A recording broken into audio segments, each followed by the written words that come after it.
Bem-vinda e bem-vindo à primeira semana do livro O Caminho do Artista, da Julia Cameron, o livro que já vendeu mais de 4 milhões de cópias e que é considerado a Bíblia da Criatividade e que eu vou estudar junto com você, que está a fim de acompanhar essa trajetória comigo. São 12 semanas e esse é o primeiro vídeo, a gente vai iniciar a partir de hoje essa jornada aí de uma semana e nesse período de 7 dias eu convido você a se organizar para cumprir as tarefas que a Júlia propõe. A missão do primeiro capítulo, como título, é Recuperando o Senso de Segurança.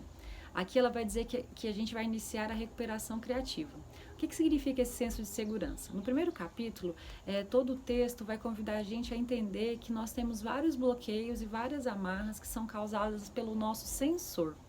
Aquela vozinha, né, que vai sempre dizer pra gente não fazer alguma coisa. E ela faz um convite para que a gente diga algumas afirmações positivas. Por exemplo, eu sou muito criativa. Pensa você daí. Espera alguns segundos e vê que vozinha você vai ouvir. O que o seu sensor vai te dizer? Do tipo, até parece que você é criativa. Ah tá, se você fosse criativa, você não tinha feito aquilo ou aquilo outro. Você não é criativa, fulano é criativo. Esse tipo de vozinha são os bloqueios que a gente tem e a gente tem que ficar muito atento. E ela pede até para que a gente tome nota do que a gente ouvir, lembrar, sentir quando a gente disser afirmações positivas ligadas à área da criatividade que você quer desenvolver. Por exemplo, eu sou um excelente desenhista, eu sou um excelente artista plástico, eu sou uma excelente escritora. Quando você disser isso, que vozinha vai aparecer? Do tipo, até parece que você não entende gramática. Não, fulano escreve melhor que você. Não, você não escreve bem. E aí você deve buscar essas vozinhas e tentar depois, ao longo do processo, a gente vai tentar desarranjar essas frases, né, que já estão cravadas dentro de nós. Muitos de nós tornam-se artistas sombra. São aquelas pessoas que não conseguiram assumir a vida artística de fato. E aí ela dá um exemplo que coube muito a mim. Desde criança eu gosto de escrever, eu quis me tornar uma escritora desde criança, mas eu não tive coragem de ser escritora. Então eu escolhi uma carreira paralela, que foi a publicidade. Dentro da publicidade, como redatora, como diretora de criação, eu entendi que eu poderia me realizar como artista que eu queria ser, como escritora que eu queria ser, mas não é verdade, né? Então pense aí no seu caso. Será que você gostaria de ter escolhido uma outra profissão? Será que você gostaria de ter sido ator, atriz, músico, dançarino? Então você vai buscar dentro de você o que fez você escolher um caminho paralelo. E a Júlia nomeia isso de artista sombra. São aquelas pessoas que vão ser amigas de outros artistas, vão admirar outros artistas, ainda mais agora aqui nas redes sociais. Talvez você segue uma pessoa que teve a coragem que você não teve. Então, o começo do livro é muito para dar essa chacoalhada na gente, pra gente engolir seco e falar, opa, será que eu tô sendo um artista sombra da minha própria vida? Será que a minha criatividade está escondida enquanto eu estou rodeando, sendo sombra de outras pessoas que tiveram coragem de ser? Vamos pensar sobre isso. E aí, ao longo da história, ela vai falar isso mesmo pra gente descobrir quais são as crenças negativas lá atrás, na infância. Ela dá até uma sugestão de que você vá separando a sua vida aí de 5 em 5 anos para você tentar entender. Não, então uma vez eu quis realmente desenvolver o meu lado artístico, eu fui fazer alguma coisa onde eu expressava a minha criatividade, mas eu ouvi alguém me criticar e foi uma crítica muito forte. E aí, a partir daquela crítica, eu não tive mais coragem de seguir adiante, também acontece. Então, esse nosso artista, ele é muito sensível à opinião do outro, ele é muito sensível ao olhar de fora.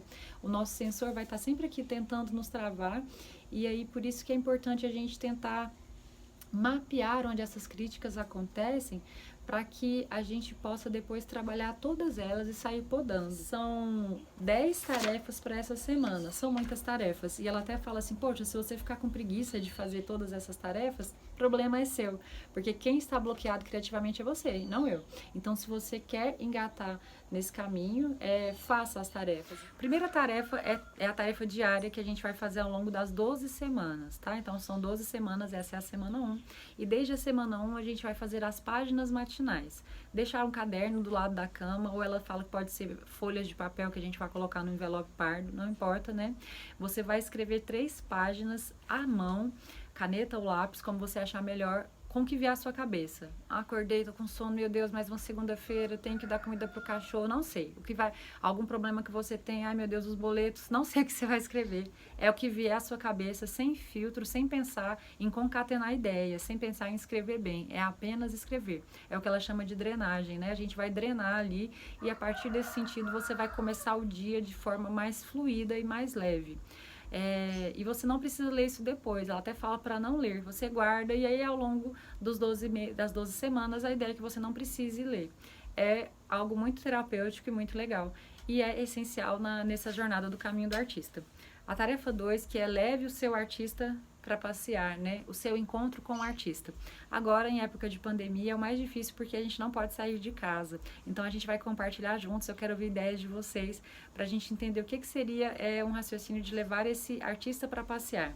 Ela chama de encontro com o artista, é o momento em que você vai tirar ali cerca de 1 hora, entre 1 e 2 horas ao longo dessa semana, para ficar só com você. Se você mora com alguém, você vai se trancar em algum ambiente da sua casa, vai ficar sozinho e você vai fazer algo que só você sente prazer com aquilo, como por exemplo, ler um livro que você nunca consegue ler, um livro que você nunca conseguiu começar, porque talvez você está lendo os livros da sua área, você está lendo livros de marketing, de direito, livros técnicos, e você gostaria de ler Gibi da Turma da Mônica, por exemplo, mas você não lê porque não é coisa de adulto, vai ler Gibi.